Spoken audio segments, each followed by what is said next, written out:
Buenas tardes a todos, bienvenidos a esta nueva edición de Charlas para la Regeneración Argentina, patrocinada por la Fundación Atlas.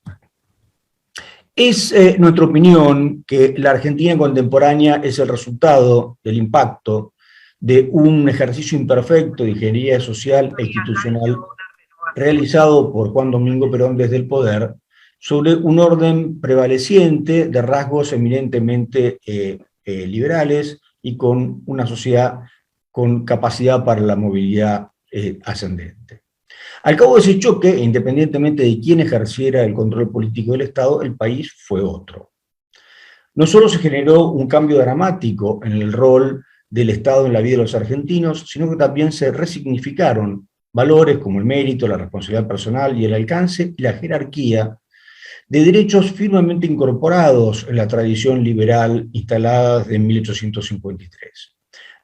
relativizando algunos de ellos e incorporando otros. De hecho, un nuevo sentido común se estableció en la Argentina, dando carácter irrevocable a rasgos de la experiencia peronista insustentables por ser incompatibles con el desarrollo económico y la calidad institucional que hace posible este desarrollo económico. Para el mundo de la política, este sentido común limitó los márgenes de acción de cualquier experiencia con vocación que no fuera estrictamente testimonial. Como bien dijera Perón en ocasión de un reportaje, peronistas son todos. En nuestros días es válido y verosímil hipotetizar que este ciclo de hace casi ya 80 años muestra signos de agotamiento terminal. A su resonante fracaso material, sobre el que no es necesario abundar, se suman signos de fragmentación social muy preocupantes e inconcebibles para los argentinos de solo una generación atrás que vivieron la restauración democrática. Hablamos de precipicios en lo educativo, en la empleabilidad, en la seguridad personal, que separan a nuestra sociedad en islas de difícil interacción. Este fracaso material ha precedido, sin embargo, a la renovación conceptual del sentido común establecido entre el 45 y 55. Innovar sobre el modelo exitoso de hacer política inventado por el peronismo y envidiado por los demás ha generado profundos ataques de ansiedad y propuestas tan vergonzantes como tímidas. Sin embargo, la experiencia 2015-2019, la derrota manteniendo la relevancia en 2019 y las consecuencias de la etapa política perpetrada mediante la fórmula Fernández-Fernández parecen haber abierto el camino a quienes cuestionan desde la libertad, pero en partidos expectables, el modelo populista tradicional. Hoy tenemos la suerte de charlar con una interesantísima expresión de esta renovación. Nos acompaña la doctora Sabrina Ahmeyet, historiadora y politóloga por la Universidad de Buenos Aires y por la Universidad de San Martín, académica, profesora de pensamiento político en la UBA y secretaria de investigación en la Universidad de la Ciudad, y flamante diputada electa por Juntos por el Cambio por la Ciudad de Buenos Aires. Bienvenida, Sabrina, a esta charla. No, te agradecía, bienvenida, José, de todos modos. Muchas gracias, te agradecía por tu generosa presentación y también por tus reflexiones iniciales sobre las que me parece que hay tanto para hacer un zoom, para reflexionar lentamente, ¿no? Digo, tenemos un ratito, pero muchas de las cosas que vos planteaste son mis preocupaciones centrales hace décadas. La primera que vos planteabas cuando mencionabas al peronismo clásico de 1946-1955, de hecho tiene muchísimo que ver con lo que fue mi tesis doctoral y ahora transformado en libro que se publica en estos días por Eudeva, que se llama El peronismo menos pensado, la construcción de la hegemonía peronista. Y justamente lo que yo trabajé en mi tesis y al redactarlo al libro fue cómo ese mundo liberal que se había ido construyendo a lo largo del siglo XIX y que tuvo como hito fundamental la Constitución de 1853, pero también otras leyes políticas muy importantes, como por ejemplo la ley electoral de 1912, la ley Sáenz Peña, la famosa ley de mayorías y minorías, de 2/3 para la mayoría y 1/3 para la minoría, que tanto la Constitución como la ley Sáenz Peña fueron una apuesta a construir un mundo liberal y una forma de entender a la ciudadanía. Y cuando yo digo una apuesta, tiene que ver con que en el siglo XIX la Argentina tenía bastante, como decía Tulio Alperindongui, de desierto, de proyecto, de lugar en donde las mentes más brillantes que habitaron nuestro suelo pudieron poner sus ideas en funcionamiento tratando de reflexionar sobre qué país construir. Y en esa construcción y mirando lo que ocurría en Estados Unidos y también influenciados por la Revolución Francesa y por el mundo del siglo XIX, es que entendieron la centralidad de la figura de los individuos y sobre todo de las libertades individuales, ¿no? Me resulta a mí ahí muy interesante, y en esto centré mi trabajo, en pensar cómo este mundo liberal que durante décadas se había ido construyendo, Perón termina transformándolo. Y eso no significa que fue el primero en cuestionar al mundo liberal, ¿no? Porque desde los años 20 y en consonancia con lo que pasaba en la Primera Guerra Mundial en Europa y con los regímenes fascistas y el régimen nazi, ya la democracia liberal en el mundo estaba siendo fuertemente cuestionada y puesta en jaque.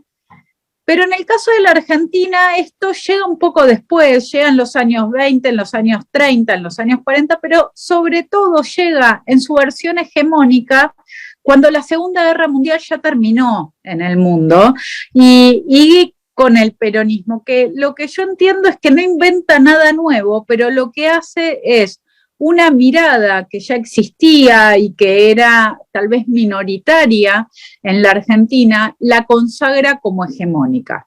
Y la logra consagrar como hegemónica en esta transformación de que ya no es el individuo y sus libertades lo que tiene que organizar a toda la sociedad, sino que pone como valor supremo el bienestar general de la comunidad. Y hay algo de tramposo acá, ¿no? Porque todos perseguimos el bienestar general de la comunidad, pero la pregunta es cómo creemos que se construye ese bienestar. Los liberales creemos que es a partir de el individuo y de su bienestar individual que se llega a el bienestar social colectivo, en sus diferentes formas y con sus matices, pero entendiendo la centralidad del individuo. En cambio, lo que hizo el peronismo, y acá hay cierta recuperación de la tradición radical y del irigoyenismo, es poner a la comunidad, a eso que denominó pueblo, como el sujeto al que hay que privilegiar y a sus intereses. Pero mi gran pregunta es, ¿qué, quién, cómo define cuáles son los intereses del pueblo? El pueblo entendido así en singular, ¿no? No hablamos de los ciudadanos en plural y los intereses de los ciudadanos que son múltiples, sino que hablamos del pueblo uno y ¿cómo sabemos lo que el pueblo quiere? Bueno, la respuesta de Perón es, eso es algo que lo sabe el conductor. Por eso el conductor es el representante natural. Bueno, toda esa construcción sobre la sociedad, sobre la política, sobre cómo la política tiene que gobernar la sociedad, que de nuevo no inventa Perón, pero sí la hace hegemónica, me parece que es la que le dio ritmo a la vida política argentina hasta este momento, y que tiene un quiebre de determinadas cuestiones en el alfonsinismo. Le veo todavía un quiebre mayor durante el gobierno de Cambiemos, pero que, como vos postulabas en tu introducción, yo coincido que estamos en un momento de ruptura de esa hegemonía peronista. Y esto no significa que el peronismo no gobierne o no vaya a gobernar más, sino que lo que significa es que este mundo de ideas, esta forma de entender el orden de la sociedad está en crisis. Así como estuvo en crisis el orden liberal anteriormente, el orden peronista y esta construcción, esta visión amigo-enemigo y todo el tiempo posponer las libertades individuales en bien de un bienestar general que vemos que transcurrieron todas estas décadas y no llega, porque estamos peor a nivel individual y estamos peor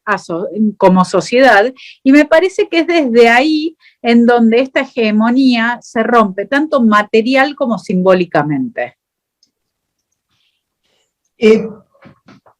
Sería muy interesante que nos cuentes en esta nueva etapa de tu vida, que significa ser diputada, una participante activa del ejercicio de nuestras instituciones. ¿En qué cree Sabrina Kmechet? ¿Cuáles son tus grandes proyectos, tus grandes expectativas, las cosas que te van a guiar en estos años de tarea parlamentaria?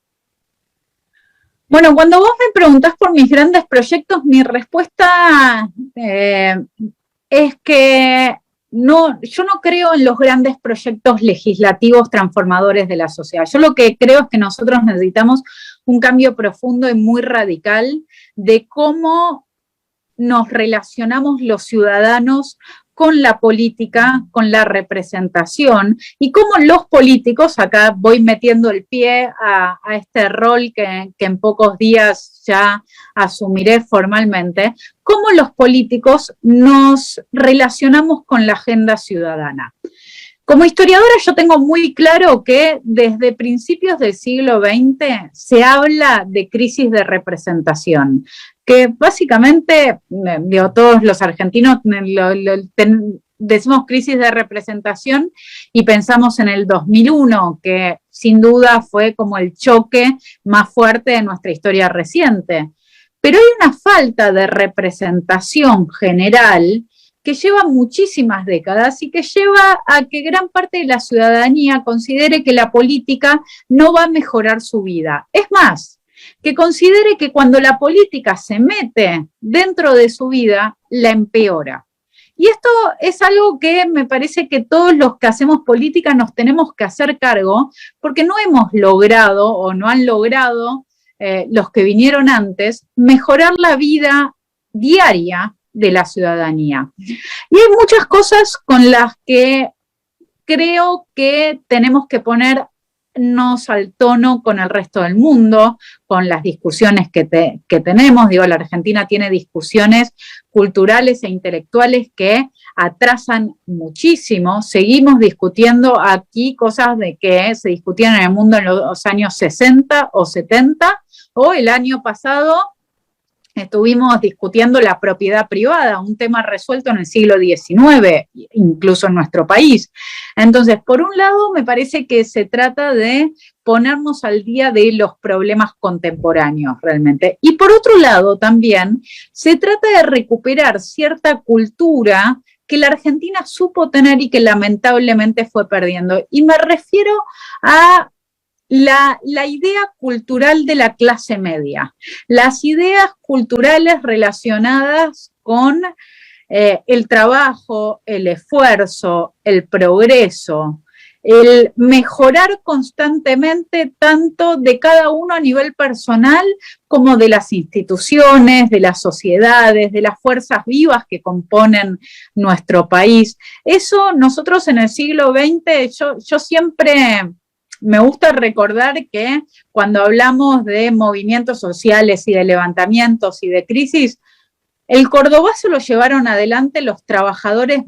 que tenían mejores condiciones laborales de la Argentina en los momentos en donde la desocupación era bajísima y que ojalá hoy en día nuestra pobreza fuera la de aquel entonces, ¿no? La Argentina hoy tiene problemas muchísimo más graves y acabo de mencionar el que para mí es más grave de todos. Un país con 40% de pobres y en donde 6 de cada 10 jóvenes son pobres, es un país que necesita dar un volantazo absoluto porque no hay futuro, o si no. Entonces, respondiendo a tu pregunta, mi intención en la política es seguir dando debates que yo ya daba en artículos o en otras discusiones públicas, pero buscando en este momento modificarlo desde adentro. Muchas de las cosas que mencionaste, y eso particularmente mencionan la necesidad de esta reconstrucción cultural, digamos,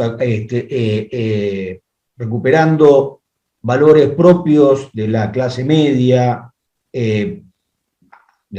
argentina, de la época de la movilidad social, del éxito, del progreso, digamos, son las cosas que yo pondría bajo el título general de una narrativa republicana.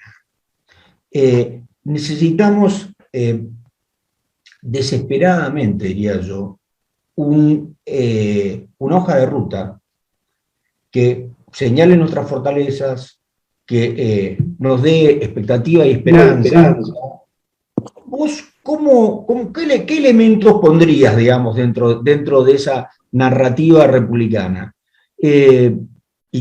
a continuación te pregunto, obviamente, ¿de dónde pensás que puede provenir el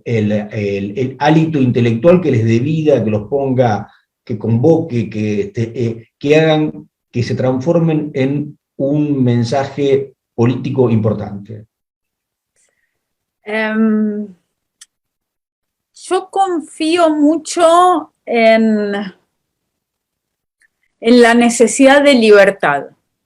Y en este sentido a mí me parece que la pandemia y la gestión de la pandemia, la administración diaria, cotidiana de la pandemia que hubo en la Argentina nos ha dejado muchos aprendizajes. Y estos aprendizajes tienen que ver con que lo que sucede en las instituciones repercute en nosotros fuertemente. Doy un ejemplo, tal vez el más obvio de todos, ¿no? Pero lo que sucedió con las escuelas. Que la política haya podido cerrar las escuelas durante un año entero y en algunas provincias fuera de la ciudad de Buenos Aires por un año y medio o casi dos, digo, hay chicos que no volvieron a las escuelas todavía, o provincias en donde de hecho no hay escuelas hace 3 o 4 años como Santa Cruz o como Chubut. En estos casos puntuales, yo lo que creo es que nosotros con la pandemia vivimos en nuestra vida cotidiana lo que significa instituciones que no están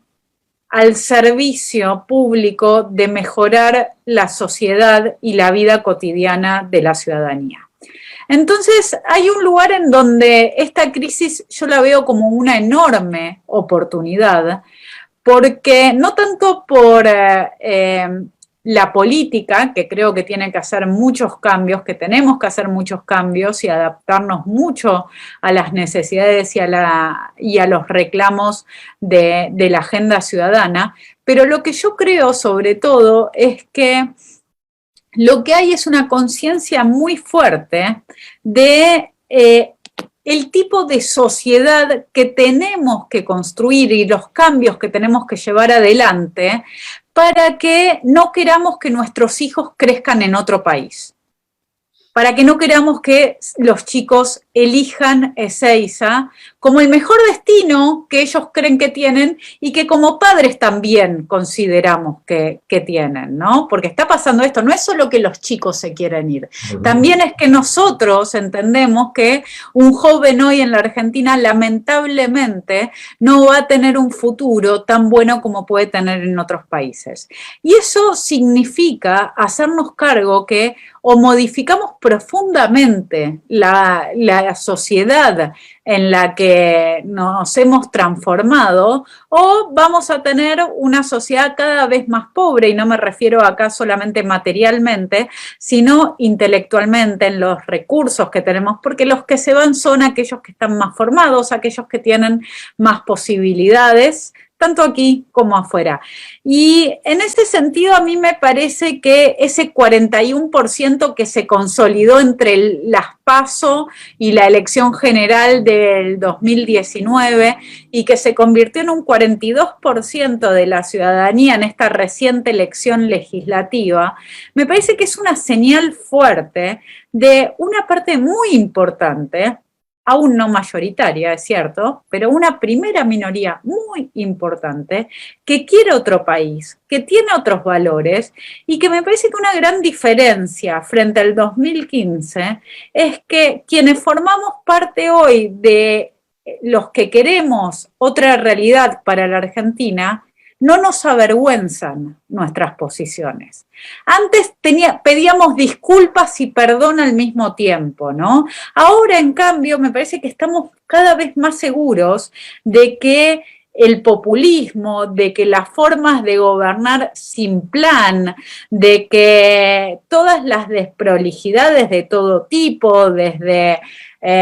lo que significa la intervención política en la justicia, hasta lo que significa la corrupción y la mala administración. Todo eso tiene consecuencias muy fuertes y que hay una forma de ser, de nuevo, individual y colectiva, que este 42% comparte en forma de valores, porque después hay muchas diferencias, por supuesto, digo, hay diferencias entre los partidos que componen Juntos por el Cambio, aún más diferencia hay entre los votantes que conforman y han apoyado a Juntos por el Cambio, pero me parece que lo que hay importante ahí es valores, es un horizonte. Y en ese horizonte yo rescato esto que decía recién. Ahora estamos orgullosos de lo que pensamos, o al menos ya no sentimos vergüenza, lo que es un montón. Entonces me parece que ahí es donde soy optimista y no es en actores individuales en donde te puedo decir el cambio lo veo en este y este otro, sino que lo que te puedo decir es nos lo veo como sociedad, toda vez que nos sentimos mucho más seguros y mucho más tranquilos con el modelo de país que queremos y mucho más dispuestos a defenderlo, porque somos muchos los que creemos que tenemos una última ficha, una última oportunidad antes de que todo esté tan roto, tan descompuesto, que no haya lugar para dar el volantazo. En este proceso de justamente, llamémosle, si vos querés, de salir del closet y asumirnos como miembros de Occidente, digamos, en su definición más amplia, gente que cree en las instituciones republicanas, gente que cree en el individuo, y a partir de ahí podemos tener un millón de diferencias, pero el imperio de la ley, por encima de la autoridad del líder carismático, estos puntos de partida tan generales, tan obvios y tan reprimidos durante todo este tiempo, están empezando a manifestarse, efectivamente. En el transcurso, digamos, de su aparición y su debate, digamos, estas cuestiones deberían terminar de darle a la oposición, digamos, al mundo de la República, la Argentina, un carácter y una identidad que hoy todavía no está completamente definida. Que vos ves como protagonista fundamental, si te entiendo correctamente, a la sociedad.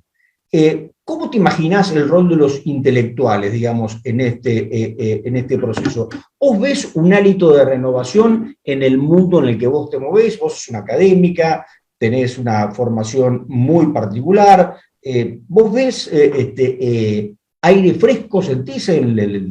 la renovación del ambiente que nos acompaña desde hace 50, 80 años en ese mundo? Creo que hay algunas voces interesantes. Creo que hay por ejemplo, algunas publicaciones, estoy pensando en revistas Seúl, que nuclean una forma, una visión del mundo y ciertas lógicas de reflexión que me parecen frescas, que me estimulan, que hablan de una renovación.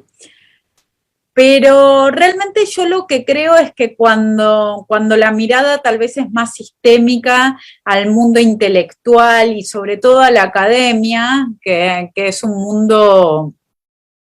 a ver, muy conservador en el sentido de que como toda corporación tiene una lógica de reproducción y donde en la Argentina la academia en lo que es la generación de los 30 y pico, 40 y pico, 50 y pico de años, es muy kirchnerista. Y es muy kirchnerista hace muchos años, desde Néstor, que es muy kirchnerista, y cada vez más. Entonces, yo lo que creo es que en la academia hay, por un lado, falta de libertad, lo que hace que no todos los que forman parte de la academia sean kirchneristas o apoyen al kirchnerismo, sino que tal vez lo que termina sucediendo es que se transforman en una mayoría silenciosa, en donde el kirchnerismo ha puesto a nivel social todo de tal forma que el que no es kirchnerista aparentemente es mala persona, ¿no? Hay una moralización y ninguno de nosotros se siente una mala persona, entonces a veces cuesta mucho más en la academia que en otros lugares salir del closet, como decíamos recién, ¿no? Tal vez en otros ámbitos es más fácil. En la academia y en el mundo de la reflexión se paga de forma muy costosa esta salida del closet, es muy incómodo. Y por otro lado, me parece que estamos lamentablemente en un momento en donde la academia se está alejando de ciertas tradiciones más occidentales y cosmopolita y está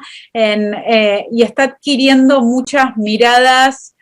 decolonialistas, muchas miradas que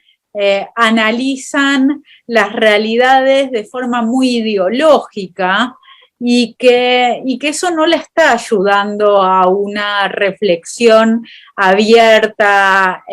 interesante. O a mí me parece que la academia argentina no está pasando, hablo de las disciplinas que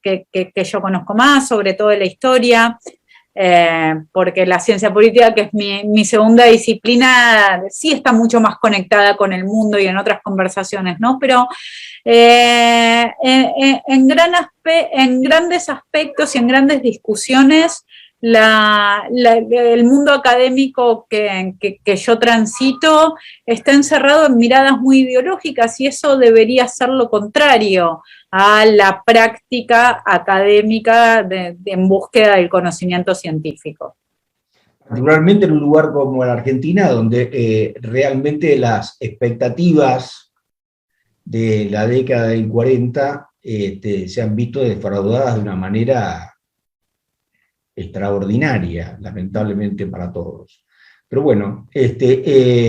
por eso decíamos en el curso de la conversación que la renovación de las ideas viene mucho más desde el mundo de la realidad o del mundo de la práctica que del mundo del concepto, ¿no? Es sí. Así. Sí, y quiero recuperar esto, me parece que es la sociedad la que empuja a la política, al mundo del pensamiento, que hay algo casi instintivo y que yo lo celebro un montón porque es imparable eso.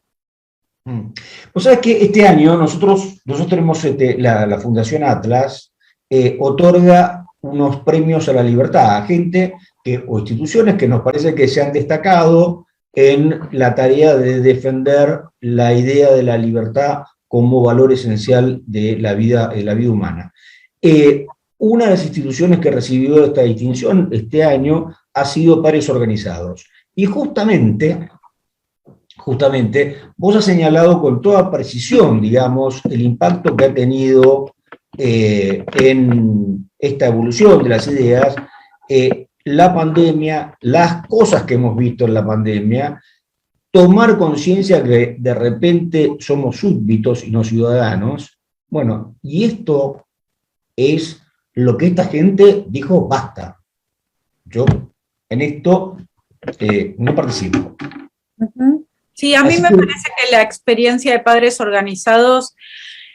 mostró una forma de vinculación entre la sociedad civil y la política absolutamente virtuosa. Que no me parece que esté tan difundida en el espíritu argentino, heredero de una tradición hispánica, estadocéntrica, en donde cada vez que tenemos un problema es a papá Estado a donde buscamos soluciones, en vez de mirar a nuestros costados y ver que tal vez hay otros ciudadanos que tienen los mismos intereses, que persiguen los mismos objetivos, y Padres Organizados es la muestra que cuando miramos a los costados y nos organizamos y nos tendemos manos con un objetivo común, con una campaña concreta, en este caso la vuelta a la presencialidad, se consiguen muchísimas cosas y se hace que la política sea mejor. Iba a pedir que te despidieras de nosotros con una reflexión, pero creo que con lo que acabas de decir, debo eximirte de este pedido. Sí te advierto, Sabrina, que vamos a volver a molestarte, te vamos a volver a llamar, vamos a leer tu libro con mucho interés, y te deseamos el mejor de los éxitos en esta etapa de tu vida y esperamos que dejes una marca en la sociedad que seguramente va a ser para mejor. Muchísimas gracias por la charla, que la disfruté un montón, quedo a disposición y quedo con todos los que nos están escuchando y siguiendo con este pedido de que nos exijan a los políticos que seamos mejores, que nos exijan que nuestras preocupaciones sean las preocupaciones de la ciudadanía, porque si no, no vamos a poder cambiar las cosas. Así que muchísimas gracias. Hasta pronto. Hasta pronto.